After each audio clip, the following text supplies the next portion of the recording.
올해로 함살림이 50년째 계속되는 것 같습니다.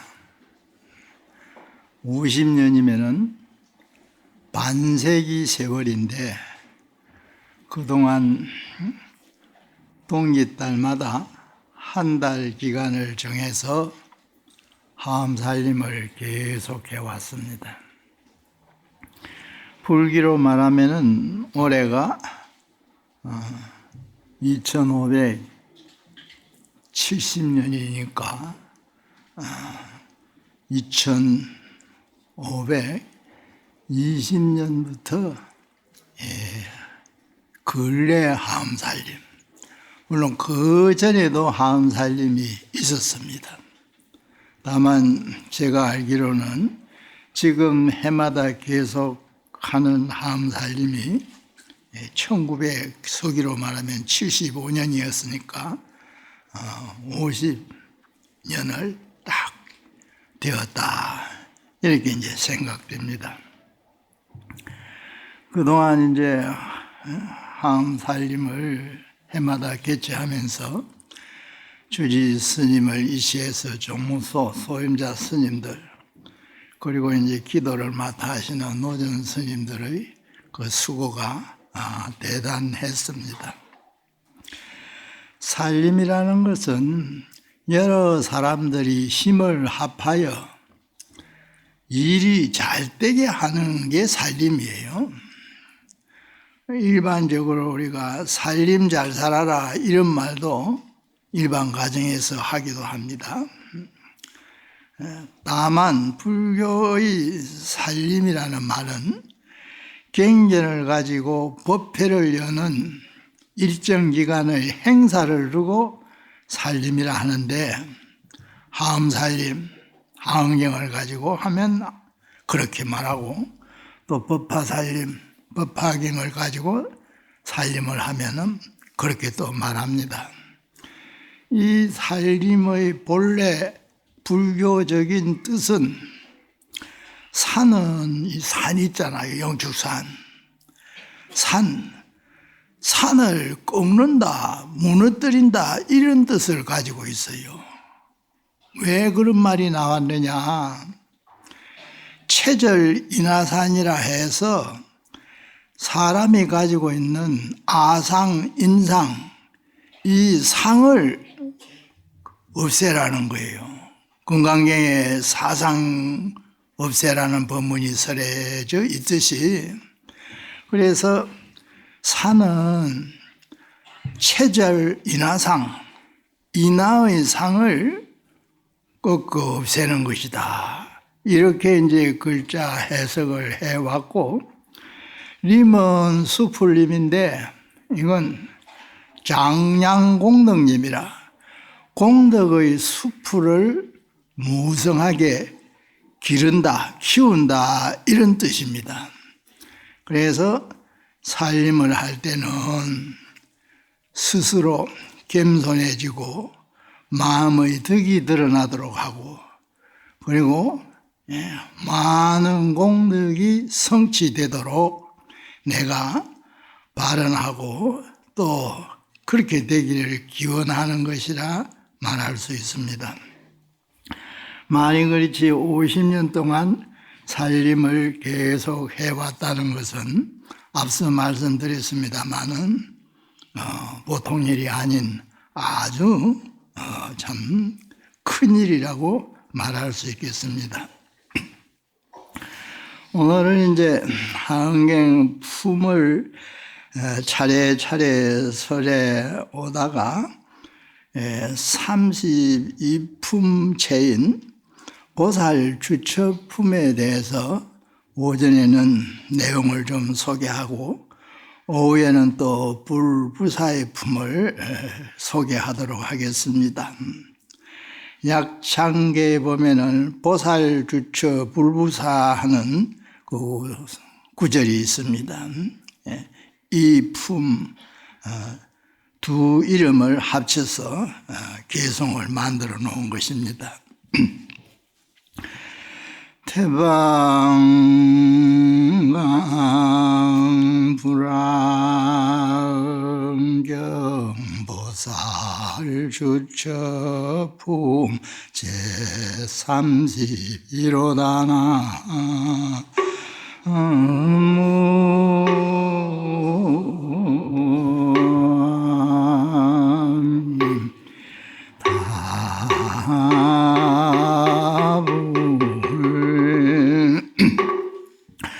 그때 시망보살 마사리 해중에 있다가 여러 보살들에게 고하여 말씀하셨다.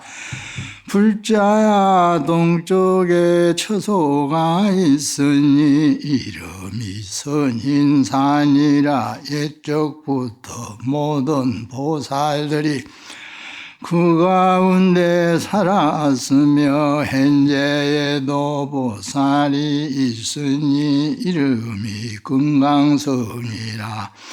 그 근소 모든 보살대 중 300인가 함께 있으면서 항상 그 가운데서 법을 연설하나니라.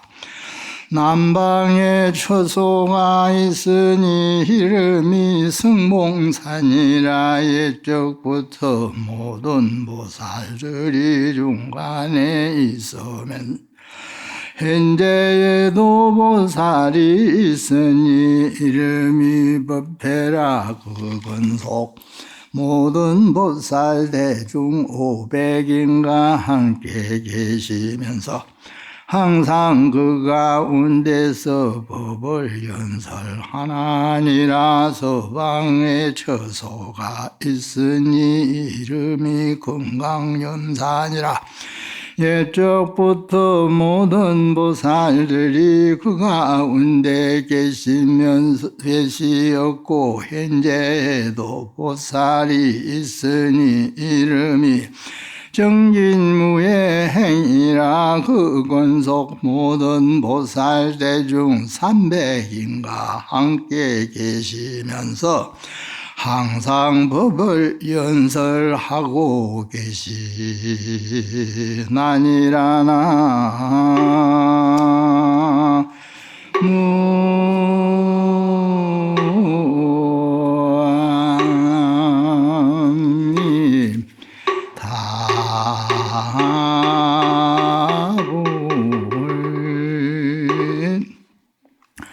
분명 보살 주처품 모들제자가 앞에 붙어 있기도 한데 보살이 머무는 곳 산을 하나하나 소개하고 그 보살 이름을 밝히는 그런 내용으로 되어 있는 품입니다.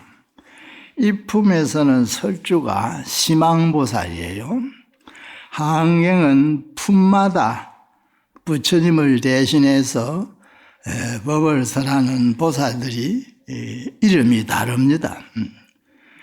시망보살 마살이 대중 가운데서 여러 보살들에게 말했다. 어떻게 말했느냐? 시망보살이 하는 말입니다. 불자여, 불자 여러분, 동쪽에 처소가 있으니 이름이 선인산입니다. 선인산이라는 산이 동쪽에 있다는 거예요. 옛적부터 보살들이 산속에 머물면서 살면서 지내왔다. 현재에도 보살이 있으니 이름이 금강성이니 그 근속 여러 보살대 중 300인가 함께 있으면서 항상 그 속에서 법을 연설하나니라. 보살 주처품은 보살들이 이 산 저 산 산속에서 법을 설하고 있다.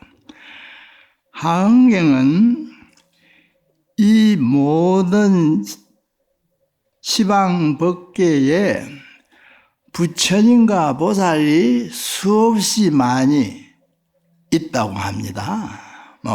충만하다 이렇게 이제 경문에는 표현되어 있지요.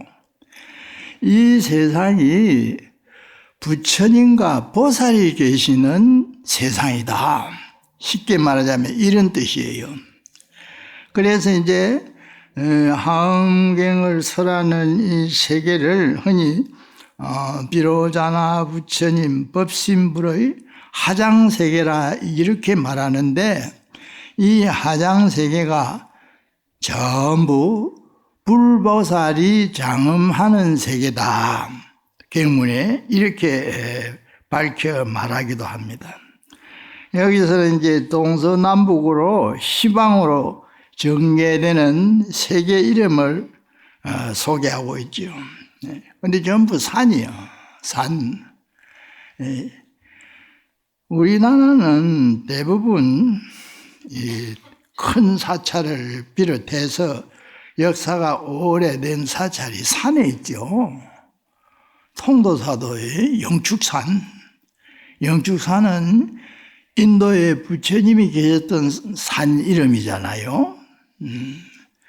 그래서 이제 산에 특정 보살의 주처가 있다. 물론 이제 앞서 말씀드린 대로 불보살이 없는 데가 없지만은 특정 산에 특정 보살이 계신다. 이게 이제 불교의 한 신앙 행태로 이제 발전돼 내려오기도 했어요.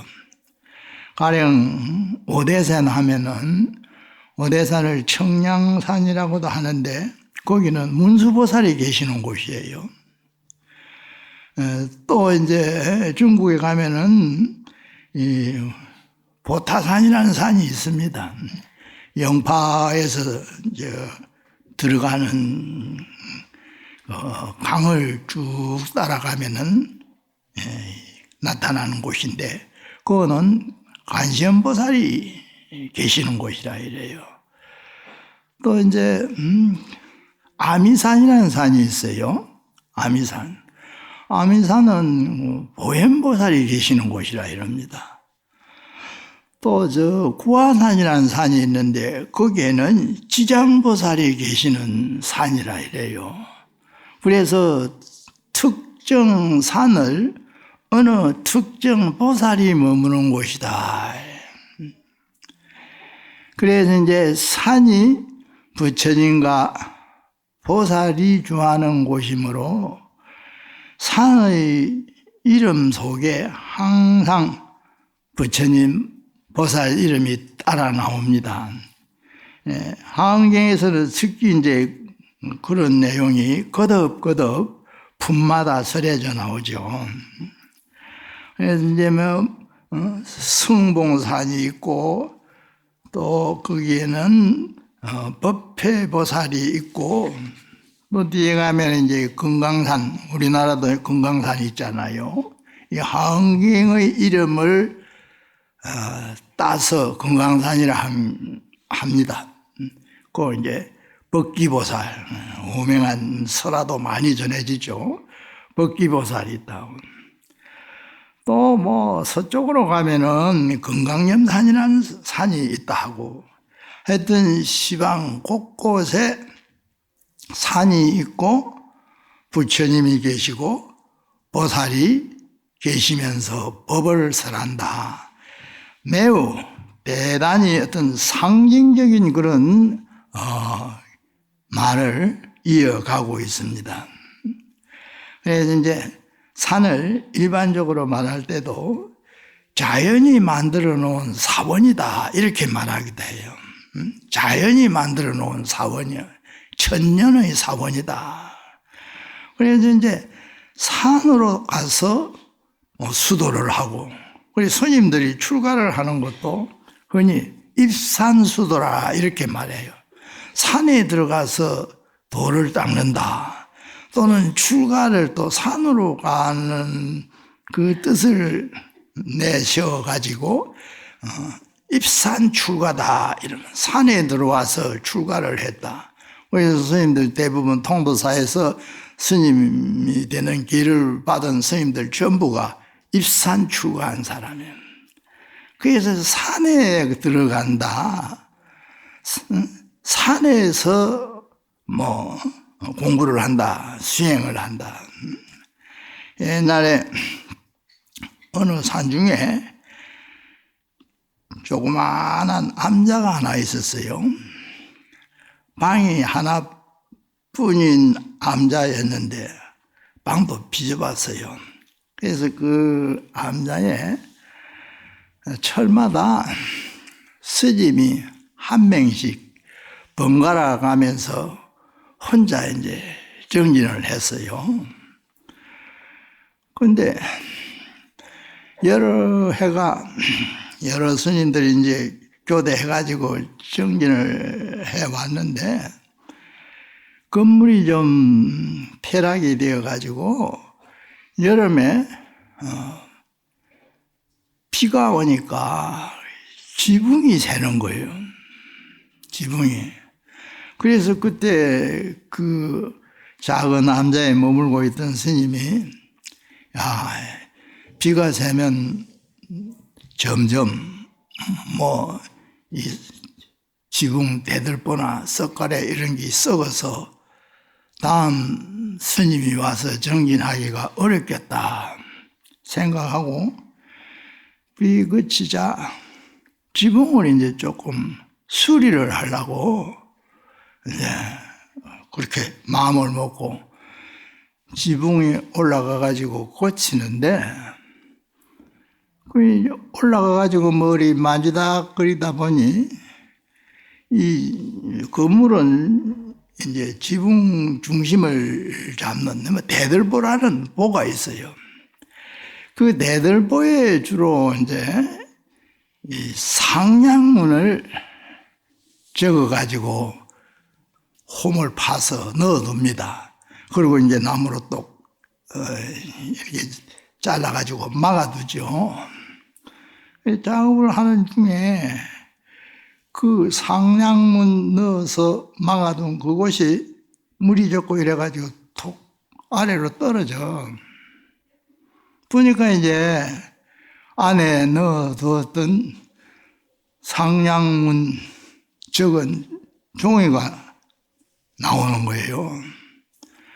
그래서 스님이 언제 이 건물을 지었나 상량문에는 그런 내용이 쓰여져 있어요. 그래서 펼쳐보니까 절을 지은 내력은 전혀 언급이 없어. 몇 년도에 절을 지었다. 절을 어떻게 해서, 암자도 절 아닙니까? 지었다. 이런 내용은 한마디도 없고, 식구가, 대구는 앞구, 뒷구 합해진 그런 한시 글귀를 대구라 합니다. 적혀 있어요. 그래 읽어보니까 뭐라 적혀 있느냐. 야유몽자 불입이라 첫 구절이 무슨 뜻이냐. 야, 밤야자입니다. 유, 이슬자, 몽자, 밤에 꿈이 꾸이는 사람은, 잠자다가 꿈이 꾸이는 사람은 이 암자에 들어와서는 안 된다는 거예요. 이 토굴에 들어와서는. 그래 놓고 다음 또 구절에는 뭐라 했느냐. 군 설자 당주, 입으로,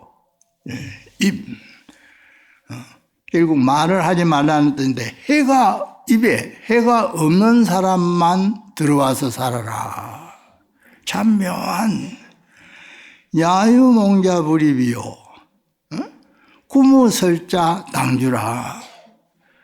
꿈이 잠자다가 꾸이는 사람은 공부가 덜 됐으니 이 암자에 홀로 정진할 자격이 없고, 할 말이 남아있는 사람, 세상을 행해서 요즘 참 인간 세상에 할 말이 많죠. 말이 너무 많아가지고 언어가 폭력이 되는 경우도 많고, 비방을 하거나 비난을 하는 말도 많고, 그래서 이제 점점 우리 사회가 악업이 점점 쌓여가는 그런 행태를 드러내고 있다. 이렇게 말하는 이들도 있어요. 그래서 이제 불교 수행, 불교 공부에 있어서는 이 암자 대들보에서 나왔다는 상량문 대신 적어 놓은 그 글귀의 뜻을 한 번씩 이제 음미해 보는 것이 좋겠다. 마음이 온갖 번뇌에 너무 지연하게 시달리면 안 되죠. 불교 수행이라는 것은 잘 알고 계시겠지만은 탐진치 삼독 줄여가는 게 수행입니다. 탐진치 삼독. 부처님의 제자 가운데 반야신경에 나오는 사리불존자가 있잖아요. 사리불이 처음에는 지혜가 어떠면 부처님의 수제자였습니다. 그런데 이제 부처님보다 먼저 열반에 들어요. 근데 이제 부처님 당시에는 인도에는 여러 출가 수행자 집단이 많았습니다. 그걸 이제 불교에서는 육사애도라 말하고 또 그 내용이 좀 차이가 있습니다만 인도 철학에서는 육파 철학이라는 말을 써요. 그 애도들이 사리불에게 한번 따져 물은 적이 있어요. 너희 스승 서가는 열반을 얻는 게 목적이라 하는데 도대체 열반이 뭐냐? 서가모니의 가르침의 핵심 내용을 그냥 목표되는 것을 간단히 말하면은 열반을 얻는 기라 해요. 근데 그 열반이라는 게 뭐냐? 때로는 여러 가지 의미로 복합적으로 쓰인다 할까요? 때로는 큰 스님들 돌아가시면 열반에 들었다 이렇게도 말합니다. 부처님도 돌아가신 것을 열반에 들었다. 그럴 때는 사람이 죽는 걸 뜻하는 말이죠. 그러나 이제 그 죽음을 뜻하는 말이 열반의 본뜻이 아니에요. 굳이 이제 사전에 나오는 그 해석을 그대로 소개하자면 열반이라는 것은 번뇌가 없어진 경지를 뜻하는 말입니다. 또 달리 말할 때는 욕망이 없어진 경지를 뜻하는 거예요. 중생은 항상 이것저것 하고 싶은 거, 말하자면 원하는 게 많잖아요. 달마 스님의 법문에, 무소공행이라는 말도 있고 사행론에 나오는데, 원하는 바가 없어야 된다는 말이 나와요.